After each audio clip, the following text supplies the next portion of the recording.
Hello' guys, সেইটো scooty আহিলে আমাৰ ওচৰলৈ বনাবলৈ মাহিন্দ্ৰা ফ্লাইট। সেইটো চাব পাৰে। আৰু আপোনাৰ কাৰেণ্ট অহা নাছিলে, এইটো CDI বেয়া আছিলে। সেইটো হ'ল পুৰণা CDIটো, সেইটো CDIটো বেয়া আছে। এইফালে আমি নতুন CDI লগোৱা হ'ল।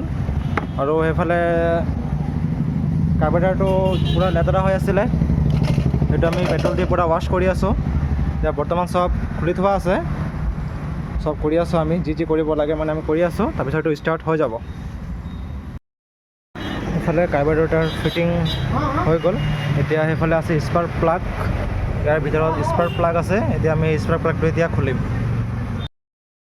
চাব পাৰে পুৰণা প্লাগ হয়, সেইটো খোলা হ'ল। সেই প্লাগটো বেয়া আছে। সেইফালে এইটো নতুন প্লাগ হ'ল, এইটো চাব পাৰে পুৰণা, সেইটো নতুন। সেইটো নতুন আমি ফিটিং কৰিম। নতুন ফিটিং কৰাৰ পিছত এইটো স্কুটি ষ্টাৰ্ট হৈ যাব।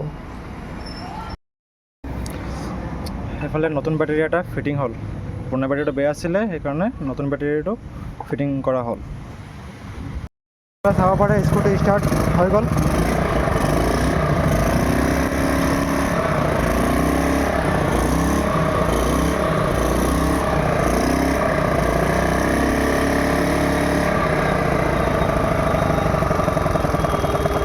এতিয়া আমি বডিটো ফিটিং কৰিম।